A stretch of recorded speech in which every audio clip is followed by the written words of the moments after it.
तो फ्रेंड्स, आज के इस वीडियो में बताने जा रहे हैं सेल। अगर वीडियो पसंद आए तो प्लीज़ चैनल को सब्सक्राइब करें। देखिए, आज बताते हैं सेल क्या होता है और ये कितने प्रकार के होता है। तो सेल जो होता है ये एनिमल के भी शरीर में होता है और प्लांट्स के भी शरीर में होता है। ठीक है, यानी कि दोनों दोनों के केस में ये देखने को मिल जाएगा। यहाँ पे एक छोटा सा डायग्राम के अनुसार समझाते हैं ये, और इसको मान लीजिए प्लांट्स। तो यहाँ पे भी पाया जाएगा और यहाँ पे भी पाया जाता है सेल। तो इसी के विषय में समझेंगे आखिर एनिमल सेल और प्लांट सेल एक दूसरे से अलग क्यों हो जाता है, और सेल का कुछ ओवरव्यू, इसके अंदर इंपॉर्टेंस क्या है इसको जानना है। ठीक, तो चलिए करते हैं स्टार्ट। लेकिन यहाँ पे एक एग्जाम्पल और ज़्यादा बता देते हैं। जैसे कि मान लीजिए ब्लड है, ठीक है, हम लोग के शरीर से क्या मिलता है, उसको ब्लड मिलता है। अब इस ब्लड से उन लोग लेता है, फाइनली सेल को ड्राइव करता है। तो चलिए एक एक करके आगे आपको मिलते जाएगा। यहाँ पे सबसे पहला इंपॉर्टेंट आता है कि सेल टर्म को दिया कौन था। ठीक, सबसे पहला इसका इंपॉर्टेंस यही हो जाता है, तो इसको ध्यान रखिएगा। एंटन वॉन लीeuwenhoek, यही वो साइंटिस्ट है जो दिया था सेल टर्म को।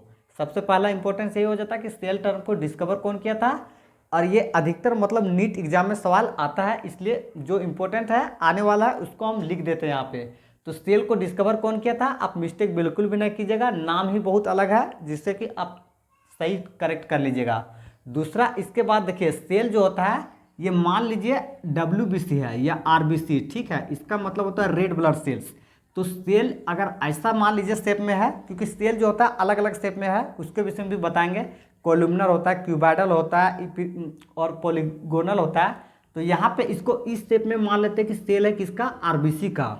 अब ये रेड ब्लड सेल का शेप है, तो यहाँ पे देखिए इसके अंदर जो सेंटर वाला एरिया होता है इसको बोलते हैं न्यूक्लियस। ठीक, अब ये न्यूक्लियस जो होता है इसके अंदर क्या होता है, इसके अंदर जो होता है क्रोमोजोम्स होता है। अब इस क्रोमोजोम्स के अंदर में यहाँ पे लिखना ही बेटर होगा, न्यूक्लियस के अंदर हो गया क्रोमोजोम्स। ठीक, यहाँ पे शॉर्ट में लिख दे क्रोमोजोम्स। अब क्रोमोजोम्स के अंदर जो होता है इसके अंदर होता है जेनेटिक मटेरियल, यानी कि DNA यहाँ पे ओवरऑल याद रखिएगा। ठीक, DNA इसके अंदर होता है। तो वहाँ पे सेम कंडीशन आता है क्रोमोजोम के बाद कि न्यूक्लियस को डिस्कवर कौन किया था। तो देखिए ब्न्यूक्लियस जो होता है, ये न्यूक्लियस को जो डिस्कवर करता है इसका नाम है रॉबर्ट ब्रोन। रॉबर्ट ब्रोन ये साइंटिस्ट है जो कि न्यूक्लियस को डिस्कवर करता है। और न्यूक्लियस इंपॉर्टेंट क्यों हो जाता है, क्योंकि न्यूक्लियस के अंदर क्या होता है, जेनेटिक मटेरियल होता है। और DNA टेस्ट का मुसीबत आ जाता है तो याद रखिएगा, ओसामा बिन लादेन एक बहुत बड़ा टेररिस्ट था, जो वर्ल्ड का नंबर 1 टेररिस्ट, मतलब टॉप 10 के टेररिस्ट में काउंट होता है। उसको जब मारा था तो उस टेररिस्ट को मारा था, तो यही जो DNA टेस्ट था इसी के अनुसार उसको पता लगाया था। क्योंकि वो जो टेररिस्ट था उसका रोल बहुत बड़ा था क्रिमिनल में, जैसे कि अमेरिका के मतलब व्हाइट हाउस के ख़त्म करने के मतलब उसका टारगेट था। तो इस दौरान वो जो था मतलब छिपा हुआ था किसी अदर कंट्री में। तो यही जो फॉरेन कंट्री पाकिस्तान, अफगानिस्तान, पूरा हिस्ट्री यहाँ पे डिस्कस करेंगे नहीं, बस इतना के लिए ध्यान रखिएगा कि टेररिस्ट को मारा था। तो इसी के अकॉर्डिंग DNA टेस्ट करके, क्योंकि देखिए फेस हमारा कुछ भी नहीं है, आज हम सांवला है कल हम गोरा हो जाएंगे या काला हो जाएंगे, इसमें कोई बड़ा बात नहीं है, प्लास्टिक सर्जरी के अकॉर्डिंग कर सकते हैं। जैसे कि माइकल जैक्सन के बात करते हैं, उसका रंग बहुत काला था, लेकिन प्लास्टिक सर्जरी करा के उसका रंग कैसा कर दिया था, बहुत सांवला, क्या उसका बहुत मतलब अलग कर दिया था। अब बहुत ज़्यादा मतलब स्मार्टनेस फील होने लगा था। बस यहाँ पे ओवरऑल बताने की कोशिश ये कर रहे थे कि DNA को मतलब इंपॉर्टेंस कैसे है, और न्यूक्लियस को ही एग्जाम में नीट वाला क्यों करता है सवाल। तो सवाल इसलिए करता है क्योंकि DNA इस अकॉर्डिंग जो होता है न्यूक्लियस के अंदर होता है, और इसी की वजह से इसको सवाल बनाता है। तो यहाँ पे देखिए सेल कौन डिस्कवर किया, दूसरा न्यूक्लियस। अब देखिए इसके बाद इतना न्यूक्लियस डिस्कवर करने के बाद भी उसको पूरा अच्छा से डिटेल नहीं जान पाया। तो इसके बाद 2 साइंटिस्ट और मिलता है और बनाता है एक नया थ्योरी, जिसको बोलते हैं सेल थ्योरी। ये देखिए सेल थ्योरी ये बनाता है। अब देखिए सेल थ्योरी जो बनाता है ये 2 साइंटिस्ट है, एक स्लीडेन स्वान है और दूसरा एक मेथियोस्लेडन है और दूसरा स्वान है। तो यहाँ पे देखिए आपको शॉर्ट में मिलेगा ऐसे एस सी स्लीडन और दूसरा जो है स्वान, ये साइंटिस्ट है। ठीक, अब यहाँ पे फर्क क्या होता है, इंपॉर्टेंस क्या होता है, कॉमन जो होता है, डिफरेंस क्या होता है, इसको समझिए। एच जो होता है ये अल्फ़ाबेट में कब आता है, पहले आता है, और ये जो होता है एल जो होता है ये कब आता है, ये बाद में आता है। तो यहाँ पे इसका जो है ये डेट को बहुत अच्छा से आपको ध्यान रखना होगा, क्योंकि दोनों का जो काम होता है ये कितना होता है, ये आपको एक 1838 मिलेगा, एक 1839 मिलेगा। तो इस डेट को आप बिल्कुल ध्यान रखिएगा। देखिए डेट हम यहाँ चाहेंगे तो लिख सकते हैं, लेकिन उतना ज़्यादा नहीं ज़रूरत है, तो इसलिए आप नाम को बिल्कुल ध्यान रखिएगा और डेट को भी थोड़ा सा कंसंट्रेट कर लीजिएगा। हालांकि डेट यहाँ पे कोड में सेट हो जाएगा। 38 जो होगा इसको ध्यान रखिए। अगर मान लीजिए 2023 से अगर आप पीछे जाते हैं तो आपको जो मिलेगा पहले कौन मिलेगा, 39 मिलेगा। ठीक है, तो 39 अगर आपको पहले मिल जाएगा तो यहाँ पे ध्यान रखिएगा 1839 जो था ये किसके लिए हो गया, स्वान के लिए हो गया, और 1838 जो है ये किसके लिए हो जाएगा, इसके लिए। तो आप लेटर में ध्यान रखिएगा, यहाँ पे एच जो आता है ये पहले आ जाता है, तो इसके अनुसार उसको सेट कीजिएगा, और यहाँ पे इसको एल जो होता है ये बाद में आता है, तो इसके अकॉर्डिंग ये बन जाएगा। ठीक, और इसके बाद यहाँ पे सेल थ्योरी में कुछ नहीं था।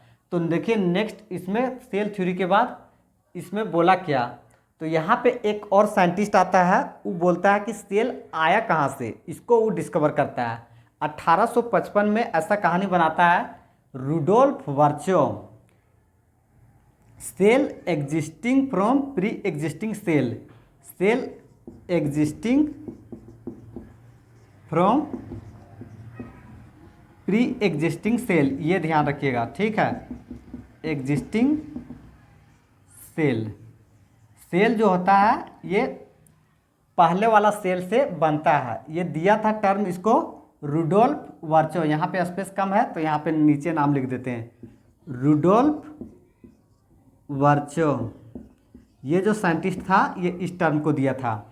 आने की इसका कहने का मतलब ये था कि अगर मान लीजिए सेल ऐसा है, ठीक, तो ये सेल जो होता है ये अगेन मतलब 1 से 2 में डिवाइड कर जाता है, यही बोलता है।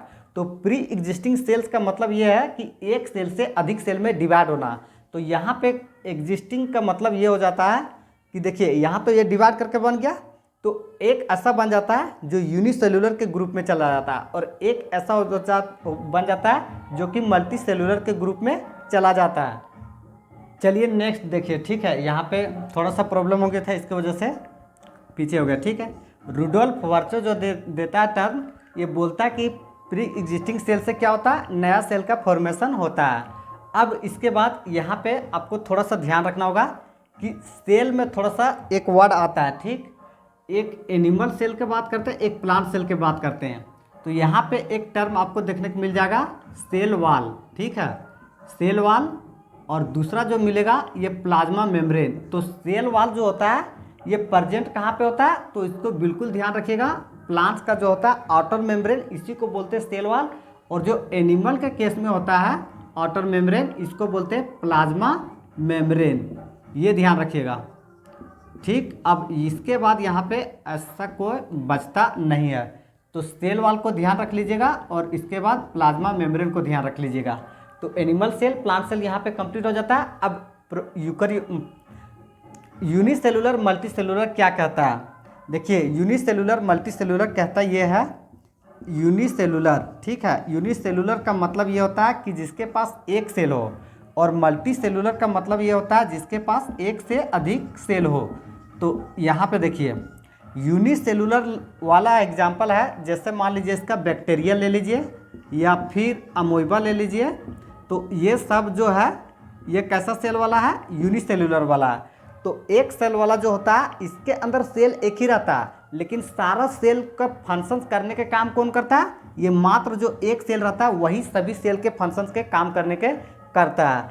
और यहाँ पे देखिए मल्टी सेलुलर ना, जैसे मान लीजिए इसमें कोई ह्यूमन बींग्स है, तो यहाँ पे ये सेल्स, ये सेल, ये सेल्स, तो ये सेल्स का काम क्या रहेगा, अलग रहेगा। अब ये सेल्स जो रहेगा इसका भी काम अलग रहेगा, और ये सेल्स जो रहेगा मतलब यहाँ पे डिफरेंट टाइप के सेल्स होगा तो डिफरेंट टाइप के फंक्शंस भी होगा, और यहाँ पे मात्र एक ही सेल रहेगा तो टोटल जो बॉडी का फंक्शंस कंट्रोल करने का काम करता है ये एक ही सेल काम करता है। तो यहाँ से यूनिसेलुलर और मल्टी सेलुलर इसका डिफरेंस कंप्लीट हो जाता है।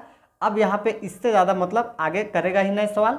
तो चलिए नेक्स्ट चलते हैं कि ओवरव्यू ऑफ सेल इसके विषय में क्या होता है। ठीक, तो यहाँ पे एक ध्यान रखिएगा कि रुडोल्फ वर्चो जो टर्म लिया था तो यहाँ पे था ओमनिस सेलुला ई सेलुले, ठीक है, सेलुला ये होगा। ठीक, तो इसको मतलब आप वर्ड को ध्यान रखिएगा, आपको कहीं पे ऐसा वर्ड देखने को मिल जाएगा तो बिल्कुल भी घबराने का ज़रूरत नहीं है, आप बिल्कुल यहाँ से आप टिक कर लीजिएगा, आपको आंसर मिल जाएगा। चलिए नेक्स्ट जो था ओवरव्यू ऑफ सेल, इसमें थोड़ा सा बेसिक बात करना होगा, उसके बाद डिफरेंस के विषय में बात करेंगे। देखिए, एक कहता है कि प्रोकैरियोटिक सेल क्या होता है, एक कहता है यूकैरियोटिक सेल क्या होता है। पूरा अच्छा से डिस्कस करेंगे, लेकिन यहाँ पे थोड़ा सा इसके विषय में सेम चीज़ बताना होगा। ठीक, तो यहाँ पे सबसे पहले न्यूक्लियस से क्रोमोजोम से जेनेटिक मटेरियल डीएनए हो जाता है। ठीक, अब इसको हम इरेज करते हैं और prokaryotic cell eukaryotic cell, prokaryotic cell और दूसरा हो जाता है यूकैरियोटिक सेल। यूकैरियोटिक सेल ये क्या होता है, देखिए यहाँ पे सबसे पहला जो डिफरेंस होता है इसको समझिए। यूकैरियोटिक सेल के पास न्यूक्लियस जो होता है ये बहुत अच्छा बना हुआ रहता है, मेम्ब्रेन बॉन्ड ऑर्गेनेलिज के भी चर्चा करेंगे, लेकिन यहाँ पे ध्यान रखिए कि यूकैरियोटिक के पास क्या होता है, न्यूक्लियस जो होता है ये बहुत अच्छा से देखने को मिल जाता है। लेकिन प्रोकैरियोटिक सेल के केस में क्या होता है, न्यूक्लियस जो होता है ये अच्छा इसमें देखने को नहीं मिलता है। तो सबसे पहले कि न्यूक्लियस प्रेजेंट कहाँ पे होता है, तो यूकैरियोटिक सेल, और न्यूक्लियस अब्सेंट कहाँ पे होता है, तो प्रोकैरियोटिक सेल। ठीक, अब इसके बाद जो नेक्स्ट देखिएगा, ये देखिए दूसरा नंबर पे, ठीक है, यहाँ पे बोलता है कि साइटोप्लाज्म। ठीक है, अब साइटोप्लाज्म जो एरिया होता है ये दोनों के केस में प्रेजेंट होता है, यहाँ भी प्रेजेंट होता है और यहाँ भी प्रेजेंट होता है। तो फर्क क्या होता है, देखिए साइटोप्लाज्म जो होता है यहाँ पे नॉन मेम्ब्रेन बॉन्ड ऑर्गेनेलिज होता है जिसको बोलते हैं राइबोसोम्स। अब ये राइबोसोम्स जो है ये साइटोप्लाज्म के एरिया में प्रेजेंट होता है।